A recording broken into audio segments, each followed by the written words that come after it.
Esta é a história completa dos anjos, e hoje você vai descobrir a verdade absoluta sobre os serafins, os querubins, os vigilantes, Lúcifer e Miguel. A cultura popular nos vendeu a ideia de que os anjos são seres doces, silenciosos e com asas de pomba que cuidam de nós de forma passiva. Mas a realidade é muito mais sombria. Os textos antigos descrevem um exército de monstros sagrados, cobertos de olhos, consumidos pelo fogo, e guerreiros ferozes que desencadearam batalhas sangrentas. Baseando-nos nos escritos apócrifos e nos cânones bíblicos mais antigos, revelaremos esses mistérios através de 5 etapas: a criação do reino, o desejo terreno, a grande traição, a guerra cósmica e o mapa espiritual atual. Antes de abrirmos os pergaminhos aqui em Tempos Sagrados, conte-nos nos comentários de que coordenada da Terra e a que hora exata da sua noite você nos acompanha. Para começar, devemos entender o seguinte: como era a geografia do céu antes da existência do tempo humano? Muito antes que o primeiro grão de areia fosse depositado na Terra, e mesmo antes que a luz do Sol inaugurasse o primeiro dia do cosmos, existia uma geografia espiritual imensa, complexa e perfeitamente organizada. A cultura popular ocidental nos acostumou a imaginar o lar do divino como um espaço etéreo, uma planície infinita de nuvens esbranquiçadas onde reina uma calma monótona. No entanto, quando nos aprofundamos nas fontes primárias da mística antiga, descobrimos um mapa cosmológico que se assemelha muito mais a uma mega-estrutura multidimensional hipercomplexa. Os textos sagrados hebraicos e os tratados sobre os palácios celestiais descrevem que o plano celestial está fragmentado de forma estrita em 7 céus sobrepostos.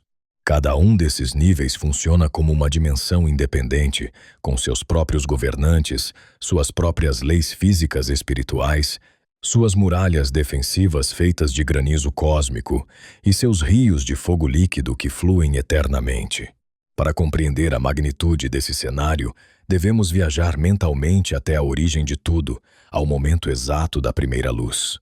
Nesse vazio primordial, a criação não começou com matéria sólida, mas com uma emanação de energia pura que os antigos cabalistas chamaram de Ein Sof. Dessa fonte incompreensível brotou o primeiro clarão de consciência, uma vibração luminosa tão intensa que continha em si mesma os projetos arquitetônicos de todo o universo.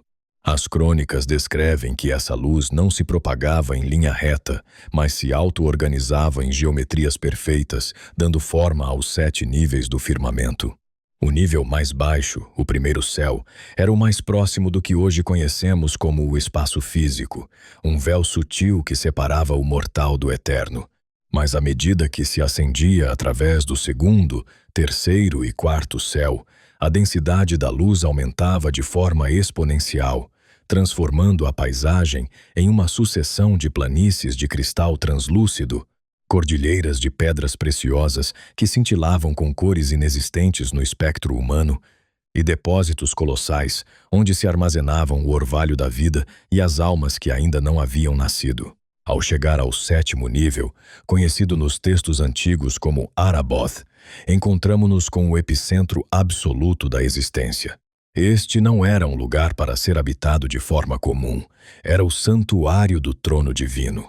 As descrições dos profetas que afirmaram ter contemplado esse lugar coincidem em um detalhe impressionante.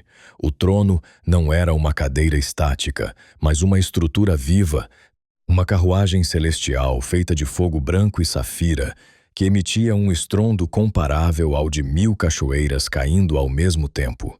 A atmosfera no Araboth era tão pura e carregada de poder que para qualquer ser espiritual dos níveis inferiores, aproximar-se sem a proteção adequada era letal. Nesse plano supremo, a menor imperfeição ou assimetria era fisicamente impossível. Nesse ambiente de ordem matemática, nasceram as primeiras consciências espirituais do cosmos. Não surgiram através de um processo biológico, mas foram pronunciadas.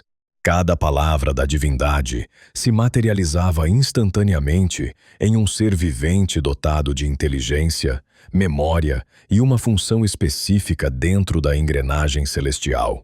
Nesse amanhecer do tempo, essas entidades existiam em um estado de harmonia absoluta. Não conheciam a inveja, o cansaço, nem a dúvida. Suas mentes estavam entrelaçadas em uma espécie de rede de consciência coletiva, onde o único propósito era manter a estabilidade da criação através de um canto harmônico tridimensional. Esse canto não era um simples ato de adoração religiosa. Era a força fundamental que sustentava as leis da física quântica e espiritual do universo.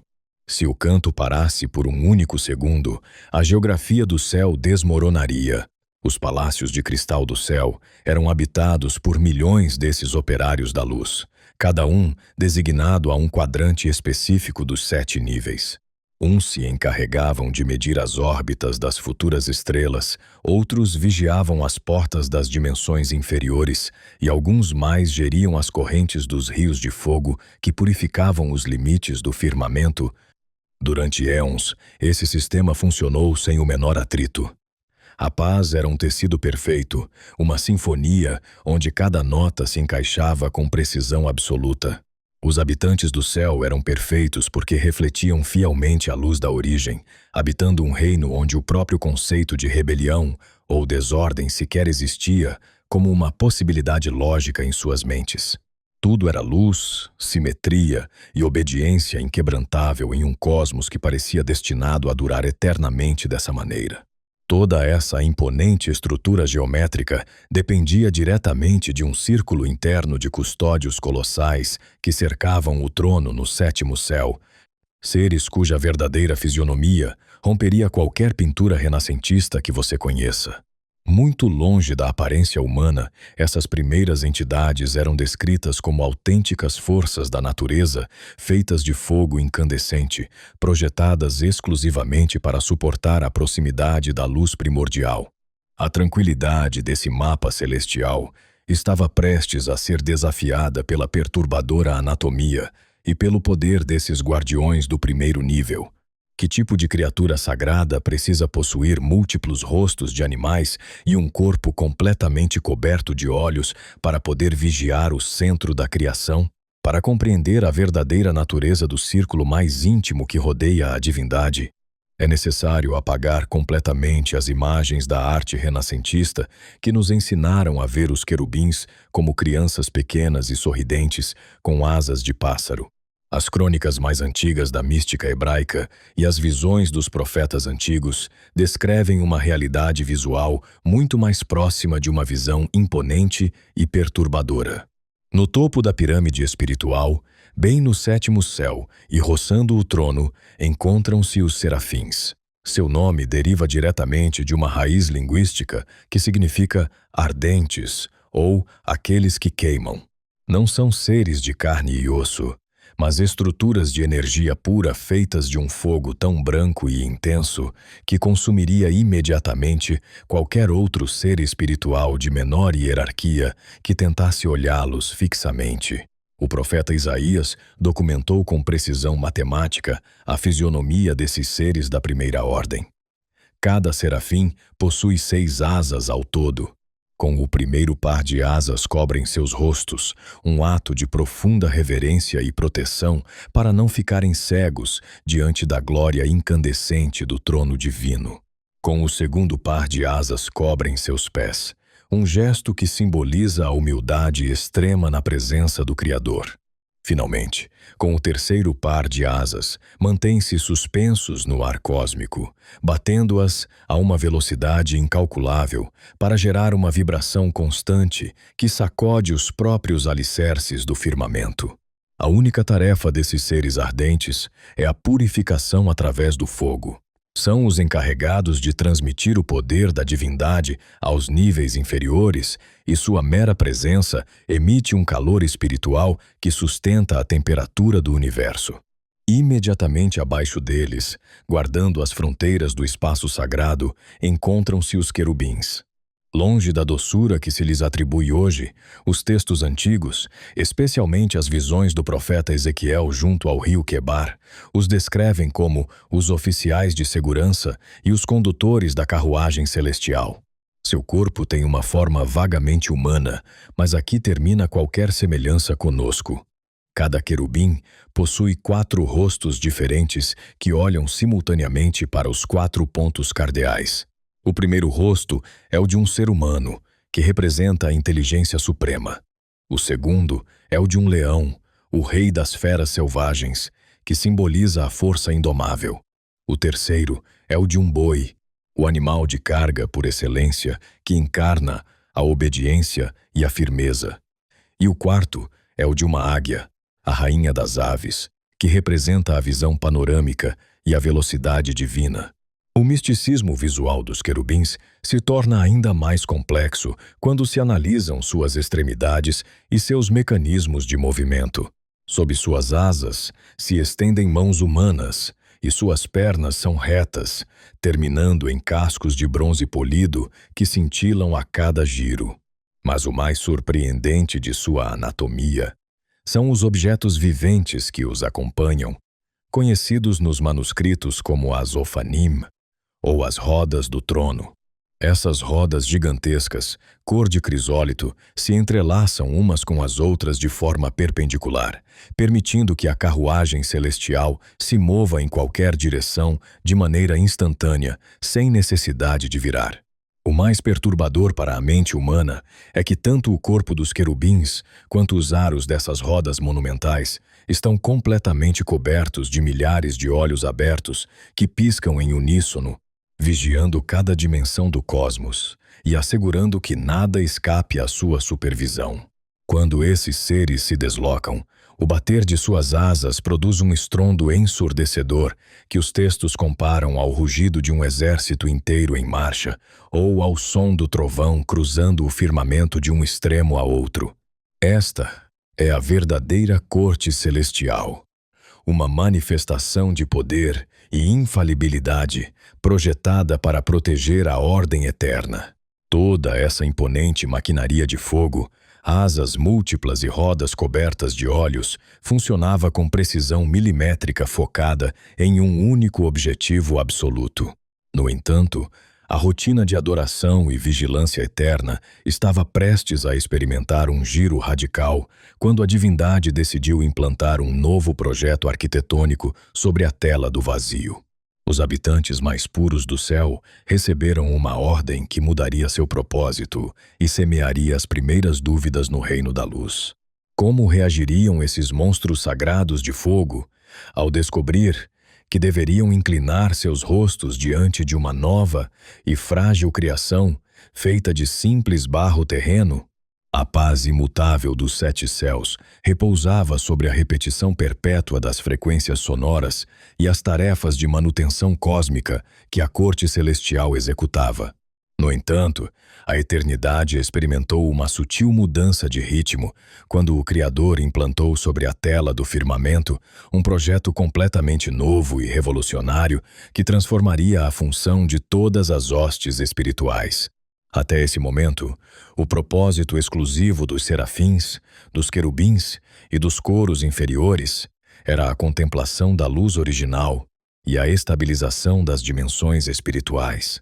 Mas os planos do novo projeto universal exigiam que essas entidades se convertessem nos operários e engenheiros invisíveis de uma realidade material que ainda não havia tomado forma física. Os manuscritos antigos e as crônicas da mística hebraica assinalam que a divindade convocou as assembleias celestiais para revelar-lhes o destino de uma pequena esfera azul que ficaria suspensa nos limites do espaço físico. Os anjos não deviam apenas observar o nascimento das estrelas e o ordenamento dos planetas, mas receberam instruções precisas para atuar como as forças da natureza que moldariam esse novo mundo. Cada anjo de hierarquia média e inferior foi transformado em um guardião das leis físicas que hoje governam nosso plano. Um grupo específico de seres espirituais recebeu a tarefa de guiar o curso dos ventos elementais, Outros foram designados às profundezas dos oceanos primitivos para estabelecer os limites das marés, e milhões mais se encarregaram de traçar as órbitas perfeitas dos corpos celestes para assegurar que a luz e a sombra se distribuíssem com um equilíbrio matemático exato. Os palácios de cristal se converteram em oficinas de engenharia cósmica, onde se poliam os detalhes do cenário mais complexo já projetado pela mente do Criador. Toda essa titânica mobilização de recursos e energias espirituais tinha uma única meta final, que as hostes do céu apenas começavam a vislumbrar: a chegada da humanidade. O projeto do universo material não era um fim em si mesmo, mas um lar meticulosamente preparado para abrigar uma criatura biológica que nasceria do pó da terra. Quando a divindade soprou o alento de vida sobre o primeiro ser humano, uma onda de assombro e desconcerto percorreu as fileiras dos exércitos celestiais. Os seres que eram feitos de fogo puro, aqueles que possuíam múltiplas asas e corpos cobertos de olhos encarregados de vigiar o trono, olharam com atenção para essa nova criação feita de barro frágil, exposta à dor, à passagem do tempo e à morte física. O verdadeiro peso do destino humano se manifestou quando o Criador emitiu um decreto que abalou a hierarquia dos céus. Os anjos descobriram que não deviam apenas atuar como os arquitetos invisíveis que sustentariam o ecossistema da Terra, mas que sua missão principal a partir daquele momento seria servir, proteger e vigiar o desenvolvimento desses seres tridimensionais.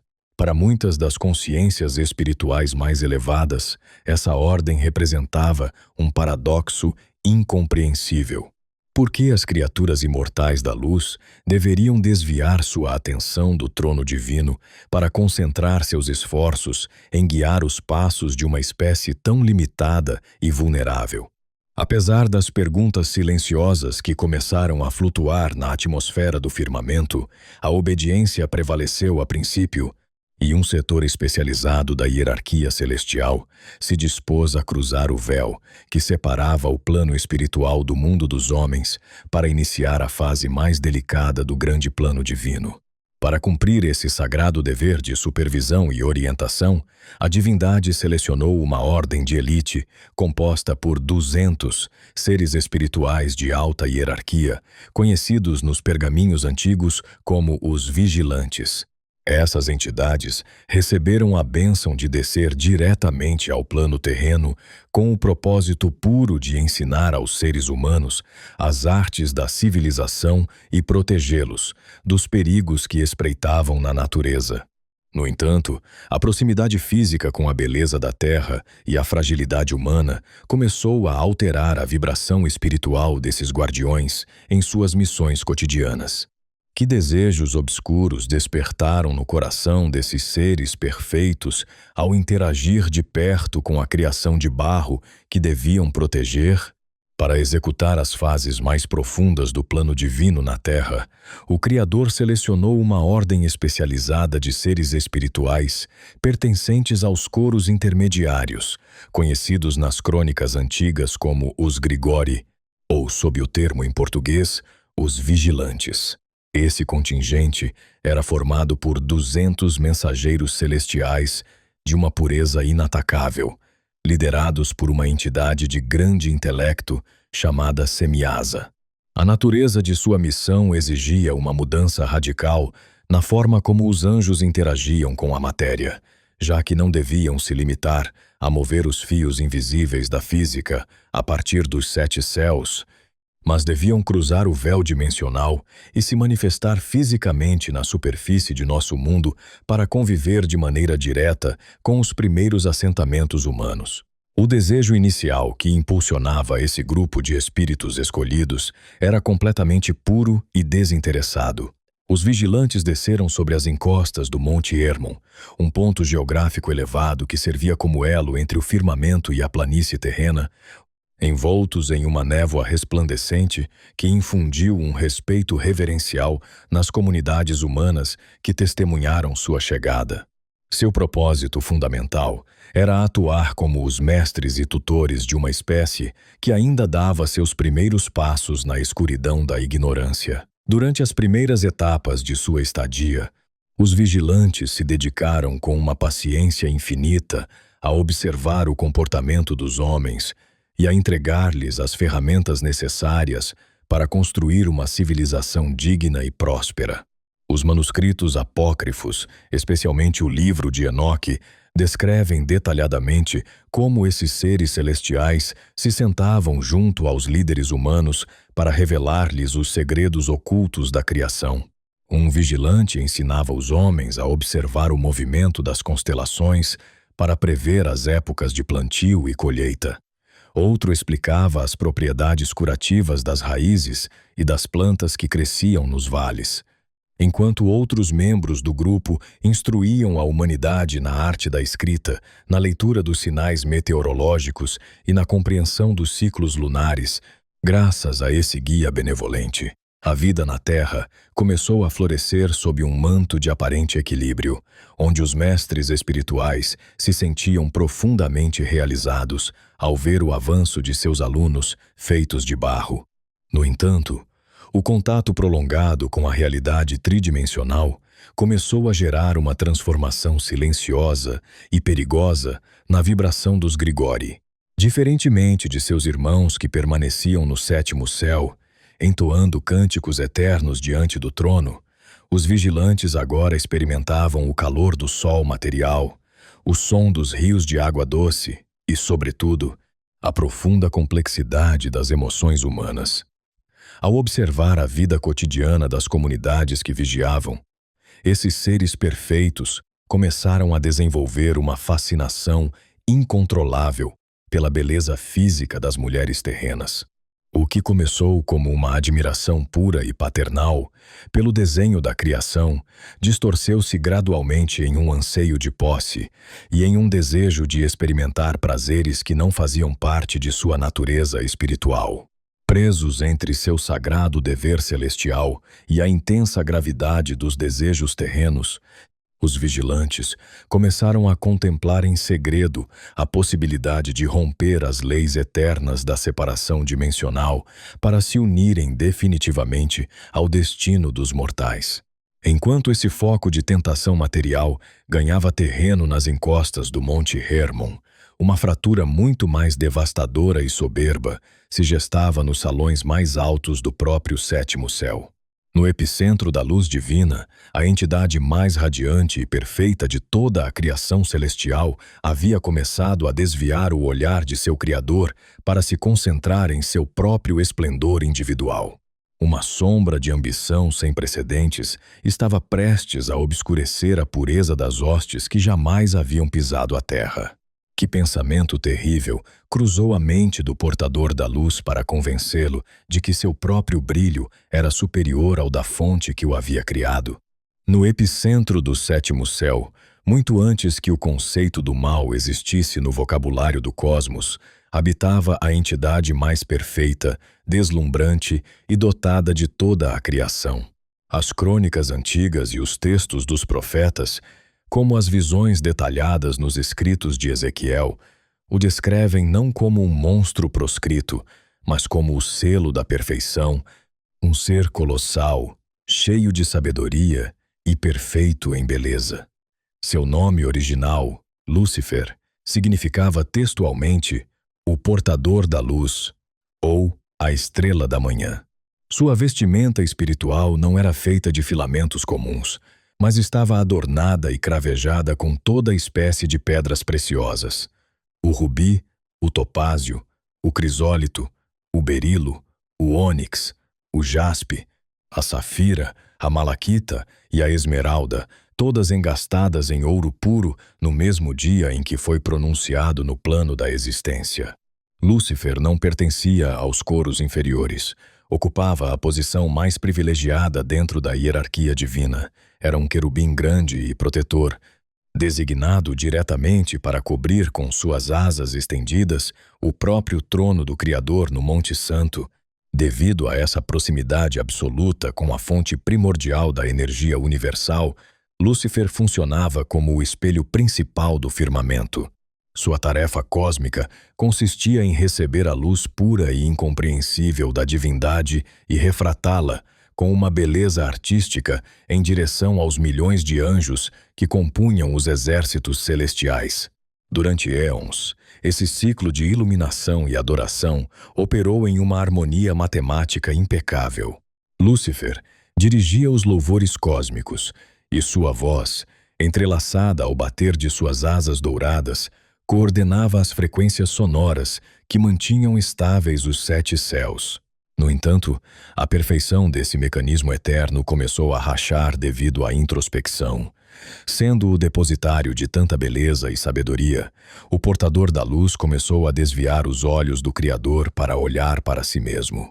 As crônicas místicas apontam que o orgulho se apoderou de sua consciência ao contemplar o reflexo de seu próprio esplendor individual. Um pensamento sutil, porém devastador, se instalou em sua mente.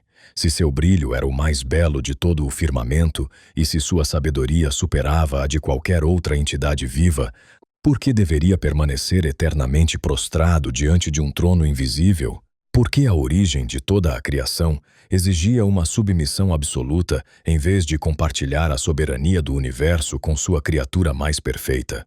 Esse desejo próprio de independência e soberania rivalizou imediatamente com o plano do Criador, transformando-se na primeira semente da inveja. Lúcifer começou a cobiçar a adoração que ele mesmo coordenava. Com uma astúcia intelectual imensa, a estrela da manhã não iniciou uma rebelião ruidosa ou violenta de imediato. Em vez disso, começou a percorrer os palácios de cristal dos diferentes níveis celestiais, semeando a dúvida de maneira sutil entre seus irmãos espirituais, utilizando conversas privadas, repletas de sofismas e argumentos sedutores. Lúcifer sugeria aos outros anjos que a exigência de obediência cega por parte da divindade era uma forma de tirania que limitava o verdadeiro potencial das consciências celestiais. Falava-lhes de uma liberdade que jamais haviam experimentado e prometia-lhes que, sob sua orientação, cada um deles poderia se tornar o governante absoluto de seu próprio setor cósmico. Essa propaganda silenciosa e venenosa começou a alterar a vibração do firmamento, dividindo os corações de 1/3 das hostes celestiais, que passaram a enxergar Lúcifer não mais como um servo do trono, mas como um libertador digno de um trono próprio.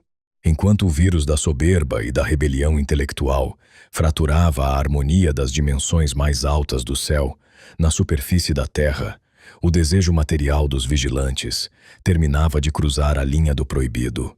Os 200 guardiões do Monte Hermon decidiram materializar suas fantasias proibidas, unindo suas essências de fogo à carne das mulheres mortais. Essa transgressão dimensional daria à luz uma nova raça de seres híbridos que semeariam o caos absoluto no plano material. Que consequências monstruosas trouxe para a humanidade o nascimento dos Nefilim, os gigantes nascidos da união entre o céu e a terra. Enquanto o descontentamento silencioso semeado por Lúcifer minava os alicerces do 7º céu, o contingente dos 200 vigilantes estacionados na terra decidiu dar o passo definitivo rumo à traição. Liderados por Semiasa e divididos em chefes de grupo como Azazel, Ármaros e Baraquiel, esses seres espirituais se reuniram no cume do Monte Hermon para selar um pacto sombrio. Sabiam perfeitamente que aquilo que estavam prestes a fazer constituía uma violação direta das leis dimensionais impostas pelo Criador. Por isso juraram sob mútua execração que nenhum deles recuaria, compartilhando a responsabilidade pelo castigo eterno que sabiam que receberiam. O desejo pelas filhas dos homens havia turvado completamente seu julgamento, e a missão original de guiar e proteger a humanidade foi substituída por uma ânsia incontrolável de posse carnal. Os vigilantes abandonaram seus corpos de luz pura e condensaram suas frequências energéticas até adotar formas físicas sólidas e atraentes para as mulheres mortais. Ao cruzar essa fronteira proibida, uniram-se sexualmente às filhas dos homens, um ato que alterou de forma irreversível a genética e a pureza do plano terreno. Essa união contrária à natureza, entre a essência imortal do céu e o barro frágil da terra, deu origem a uma nova raça de seres híbridos, conhecidos nos textos antigos como os Nefilim. Essas criaturas não eram humanos comuns. Eram gigantes colossais dotados de uma força física descomunal e de uma parcela das capacidades intelectuais e espirituais de seus pais angélicos, mas totalmente carentes da empatia ou da alma humana que equilibra as ações dos mortais. O nascimento dos Nefilim transformou o planeta em um cenário de pesadelo e violência desenfreada. Devido ao seu tamanho monumental e a seus metabolismos insaciáveis, os gigantes começaram a consumir todos os recursos que as sociedades humanas produziam com grande esforço.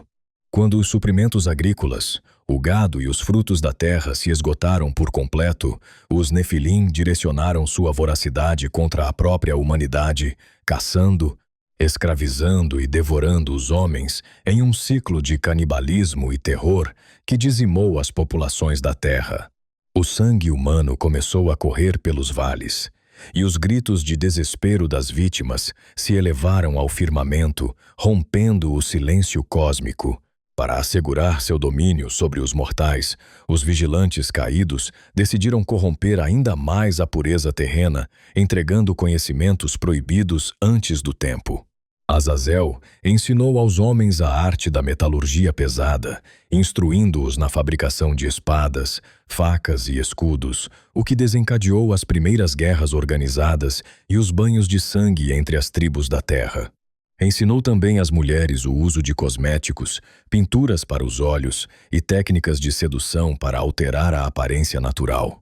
Outros vigilantes revelaram os segredos dos encantamentos, da astrologia preditiva, da leitura das estrelas e do uso de raízes proibidas para feitiçaria e aborto, o conhecimento que devia ser utilizado para a evolução pacífica da humanidade se transformou em um catalisador de destruição, cobiça e perversão, mergulhando o plano material em um caos absoluto onde a inocência original do desenho divino foi completamente apagada. A terra se afogava na violência dos gigantes e o céu vibrava com a traição oculta do portador da luz, criando uma tensão universal que não podia se sustentar por mais tempo. O momento da tolerância divina chegou ao fim, fazendo com que a diplomacia do silêncio terminasse de repente nas dimensões mais altas do firmamento. Um arcanjo de perfil guerreiro, que até então havia permanecido em um discreto e fiel segundo plano, desembainhou sua espada de justiça para defender o trono do Criador. Como o general Miguel conseguiria deter a imensa rebelião de Lúcifer e restaurar a ordem em um cosmos que parecia condenado a se dividir para sempre? A diplomacia do silêncio e a tolerância divina terminaram, de repente, nas dimensões mais altas do firmamento, quando a traição interna de Lúcifer e a corrupção terrena dos vigilantes alcançaram seu ponto de saturação absoluta. No sétimo céu, as sutis conversas de corredor e a propaganda silenciosa do portador da luz se transformaram em um desafio direto e aberto contra a soberania do Criador. Lúcifer, convencido de que o terço das hostes celestiais que havia conseguido seduzir era suficiente para derrubar a ordem eterna, autoproclamou-se a nova divindade do cosmos, exigindo que se instalasse um trono para ele nos lados do norte, igualando-se ao Altíssimo. O tecido harmônico que sustentava os 7 céus rasgou-se por completo, dando lugar a uma frequência de conflito e hostilidade que o universo jamais havia experimentado. Foi nesse preciso instante de crise cósmica que a figura de um arcanjo guerreiro, que até então havia permanecido em uma posição de silenciosa e profunda fidelidade, emergiu do anonimato para se tornar o baluarte da resistência divina. Seu nome, Miguel, não era um simples apelido, mas um grito de guerra em si mesmo que significava textualmente uma pergunta retórica: quem como Deus? Enquanto Lúcifer baseava sua rebelião no culto ao seu próprio brilho individual, Miguel ergueu seu estandarte com base na premissa de que nenhuma criatura, por mais perfeita e bela que fosse, poderia suplantar a fonte original de toda a existência. Ao assumir a liderança absoluta das 2/3 das hostes que permaneceram fiéis, o arcanjo Miguel organizou as linhas defensivas do sétimo céu, transformando os palácios de cristal em quartéis de estratégia divina e desembainhando uma espada de fogo azul que vibrava com a justiça direta do Criador. As crônicas da mística antiga e os fragmentos do Apocalipse descrevem a Grande Guerra Celestial como uma colisão de forças de proporções inimagináveis para a mente humana. Não foi uma batalha de espadas metálicas e escudos físicos, mas um choque de vontades, energias espirituais e frequências cósmicas que sacudiu as estruturas dos 7 céus. De um lado, Lúcifer liderava seus anjos rebeldes, utilizando o raio do orgulho, do engano e da distorção do conhecimento, atacando com uma ferocidade cega que buscava desmantelar o trono do Araboth.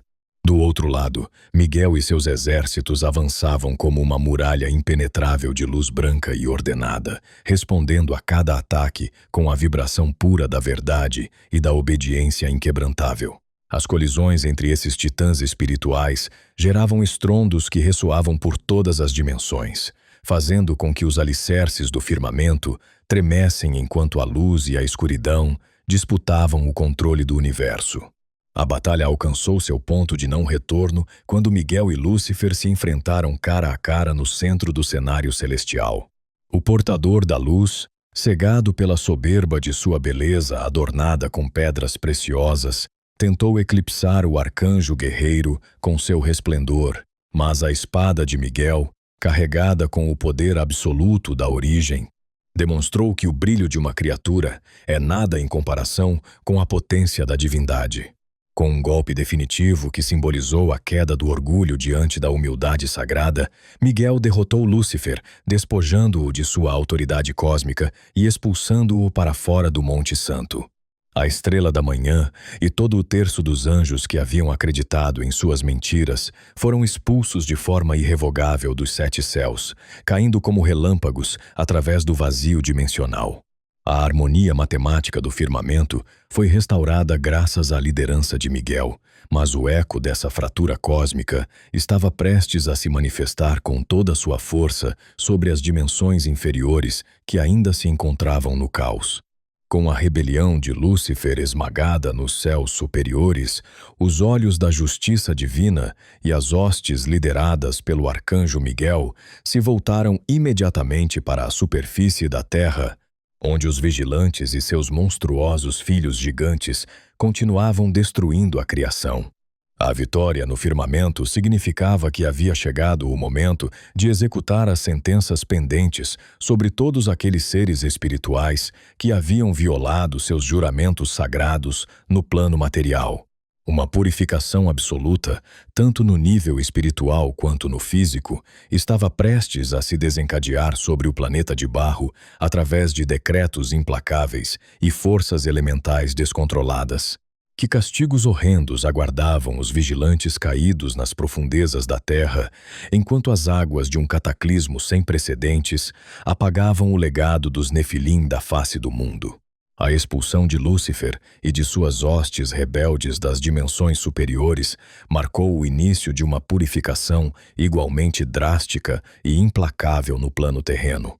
Após consolidar a vitória no firmamento, a divindade ditou sentença definitiva sobre os 200 vigilantes que haviam violado as leis da separação dimensional nas encostas do Monte Hermon. A sentença foi executada por meio dos arcanjos fiéis, que desceram ao plano material não mais como mestres, mas como os oficiais de justiça divina para arrancar os traidores de dentro das comunidades humanas que haviam corrompido. O castigo para os líderes da rebelião terrena, Semiasa e Azazel, foi de uma severidade exemplar para o resto do cosmos. Os textos antigos descrevem que o arcanjo Rafael recebeu a ordem de amarrar Azazel de pés e mãos, abrir uma fenda profunda no deserto inóspito de Dudael e jogá-lo no fundo desse abismo, cobrindo-o com rochas ásperas, e uma escuridão absoluta para que permanecesse ali até o dia do juízo final.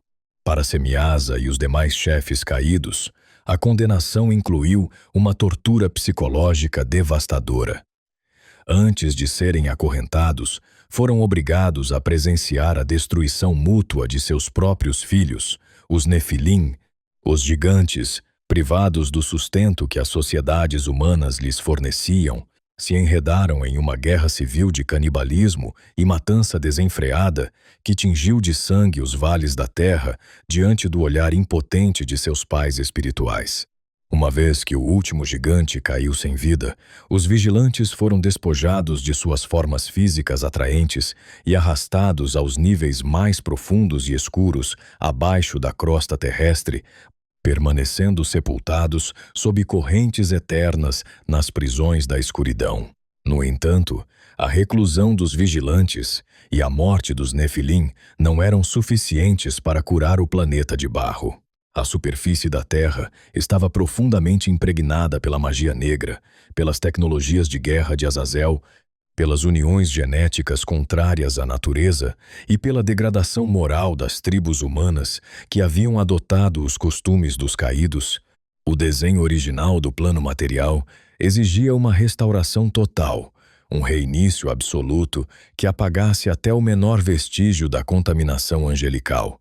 Para conseguir isso, o Criador decidiu liberar as forças elementais que os próprios anjos haviam ajudado a estabilizar durante a fase de projeto do universo, decretando a chegada do dilúvio universal.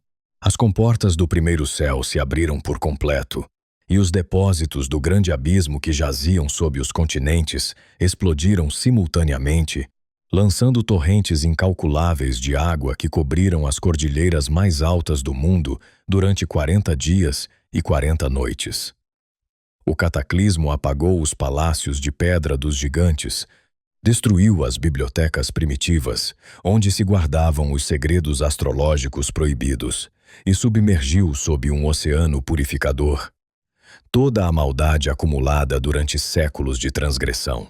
Somente uma frágil embarcação de madeira, construída segundo planos exatos ditados a partir do céu, flutuou sobre a imensidão das águas, resguardando a última semente de humanidade pura, que daria início a um novo ciclo de existência em uma terra completamente transformada. Quando as águas do grande cataclismo finalmente recuaram e os céus se abriram novamente, o universo material e espiritual já não guardava nenhuma semelhança com o mapa harmônico do princípio. A geografia cósmica perfeita dos 7 céus e a planície terrena unificada se fragmentaram de forma permanente, dando origem a fronteiras intransponíveis e prisões definitivas que reorganizaram o destino de todas as almas. Os sobreviventes do dilúvio e as entidades espirituais sobreviventes se encontraram diante de uma realidade geográfica tridimensional e espiritual completamente nova e restritiva. Como ficou configurado o novo mapa do cosmos e que lugares específicos foram designados para recrutar as forças do bem e reclusas as forças do mal após a queda. Uma vez que as águas do dilúvio universal recuaram e a Terra foi lavada de toda a sua contaminação genética e moral, o desenho original do cosmos não voltou a ser o mesmo. A grande explosão da Guerra de Miguel e a transgressão dos vigilantes provocaram uma fragmentação permanente no tecido da realidade, obrigando a uma reconfiguração total da geografia espiritual que hoje governa o universo. A livre circulação de seres espirituais entre as dimensões celestiais e a superfície da Terra ficou proibida de forma estrita, estabelecendo fronteiras intransponíveis e prisões definitivas para manter o equilíbrio das almas. O mapa definitivo ficou dividido em 3 grandes esferas de existência perfeitamente delimitadas. No topo permaneceu o céu, mas com uma estrutura defensiva completamente renovada após a traição de Lúcifer. As hostes comandadas pelo arcanjo Miguel reforçaram os portões dos 7 níveis celestiais com muralhas de fogo espiritual e destacamentos permanentes de querubins e serafins. O acesso ao 7º céu, o santuário do trono divino, tornou-se exclusivo para aquelas consciências que mantinham uma pureza absoluta e matemática. As redes de vigilância angelical se multiplicaram, assegurando que nenhuma entidade pudesse emitir frequências de orgulho ou dúvida sem ser detectada de imediato. O céu se transformou em uma fortaleza de luz inacessível para os caídos, um bastião de ordem onde se coordenam os fios invisíveis da história humana. No extremo oposto, nas dimensões mais baixas e hiperdensas situadas fora da luz da origem, configurou-se o inferno. Este plano não é um lugar geográfico físico dentro do planeta, mas um estado de exílio dimensional onde Lúcifer e o terço dos anjos rebeldes foram confinados após sua estrondosa queda. Privados da vestimenta de pedras preciosas e da luz que antes refratavam, esses seres se transformaram em entidades de sombras, habitando uma realidade de frustração e desconexão absoluta. A partir desse exílio, Lúcifer organiza sua própria hierarquia de espíritos caídos, tentando sabotar de forma indireta o plano material, já que não pode acessar diretamente os palácios celestiais. Por fim, o mapa cósmico consolidou uma dimensão intermediária e penitenciária conhecida como o Abismo ou o Tártaro. Situado nas entranhas espirituais mais profundas e escuras da Terra, este setor funciona como a prisão de segurança máxima do universo. Aqui permanecem acorrentados, sob uma penumbra perpétua, os 200 vigilantes que desceram no Monte Hermon. Diferentemente de Lúcifer e seus demônios, que operam nas sombras da tentação, os vigilantes caídos não têm permissão para interagir com o exterior de forma alguma. Suas frequências energéticas estão completamente seladas pela justiça de Miguel até o dia do juízo final, servindo como um lembrete eterno do preço de violar os limites da criação. Essa estrita divisão dimensional e o novo mapa cósmico permaneceram inalterados ao longo dos milênios, impedindo que os monstros sagrados de fogo ou os gigantes caminhassem abertamente entre os humanos como faziam na antiguidade. No entanto, o fato de as fronteiras espirituais estarem fechadas não significa que a antiga crônica dos 7 céus tenha terminado completamente em nossa época atual. As forças do bem e do mal que fraturaram a eternidade continuam operando em nosso plano de uma maneira muito mais sutil, silenciosa e íntima do que a ciência moderna está disposta a admitir.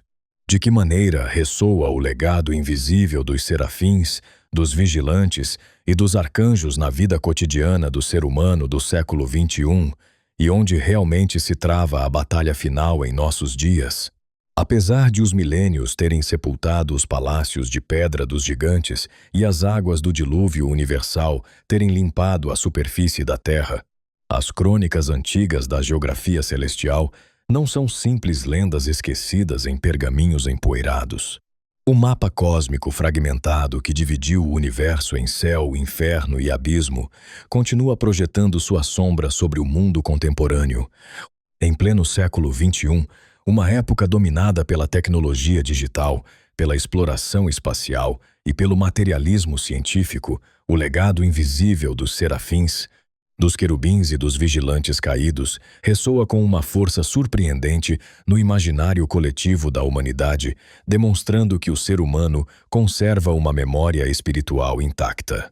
Essa fascinação se manifesta claramente na cultura popular, no cinema, na literatura e nos videogames, onde as figuras de monstros sagrados cobertos de olhos, guerreiros alados e rebeliões cósmicas continuam inspirando as histórias mais ambiciosas de nossa era. No entanto, a verdadeira transcendência dessa crônica vai muito além do entretenimento.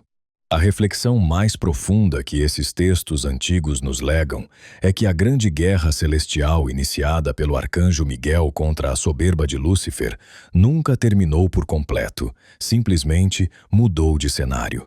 Com o fechamento das fronteiras dimensionais e a proibição da manifestação física dos seres espirituais na Terra, o campo de batalha se transferiu para o plano mais íntimo e sagrado que existe no universo material, o coração e a mente de cada ser humano. Hoje, Hoje em dia, os anjos e os demônios já não cruzam suas espadas de fogo azul, nem desencadeiam cataclismos elementais nos céus abertos. Em vez disso, travam uma batalha silenciosa, invisível e cotidiana através das decisões, dos pensamentos e das tentações que definem nossa existência. Cada vez que uma pessoa se debate entre o orgulho desmedido e a humildade, entre semear a discórdia ou manter a harmonia de seu entorno, está replicando em escala microscópica o mesmo conflito cósmico que fraturou os 7 céus no amanhecer do tempo. Os sussurros da facção proscrita de Lúcifer buscam alimentar a soberba e o desejo de independência absoluta da origem, enquanto a orientação silenciosa das hostes fiéis trabalha para preservar o desenho original da criação na alma humana. Somos o território em disputa de um exército invisível, e cada uma de nossas ações diárias inclina a balança rumo à luz ou rumo à penumbra eterna. Aqui, em tempos sagrados, nos apaixonamos por desenterrar esses mistérios, mas o que mais valorizamos é ouvir a voz da nossa comunidade neste plano terreno. Depois de termos explorado a anatomia perturbadora dos querubins, a traição dos vigilantes e o destino do mapa cósmico, queremos deixar-lhe uma pergunta que vai agitar a sua consciência. Se os anjos caídos foram acorrentados no abismo por misturarem sua essência com nosso mundo, é possível que os impulsos mais sombrios, violentos e autodestrutivos da sociedade atual não sejam de origem humana, mas sim o eco genético e espiritual que os Nefilim deixaram impregnado em nosso sangue para sempre. Se sua mente resistiu a esta viagem milenar e você conseguiu chegar até o último segundo desta crônica, rompa o silêncio nos comentários, escrevendo que hora exata marca o relógio da sua dimensão material neste preciso momento em que você termina de ouvir o veredito dos céus. Agradecemos profundamente por vocês terem nos acompanhado a explorar os segredos mais profundos do firmamento. Se este conteúdo acendeu uma centelha de curiosidade em seu espírito, não se esqueça de selar sua fidelidade ao nosso canal. Inscreva-se, ative o sininho de notificações para não perder as próximas revelações e compartilhe este conhecimento com outras mentes despertas.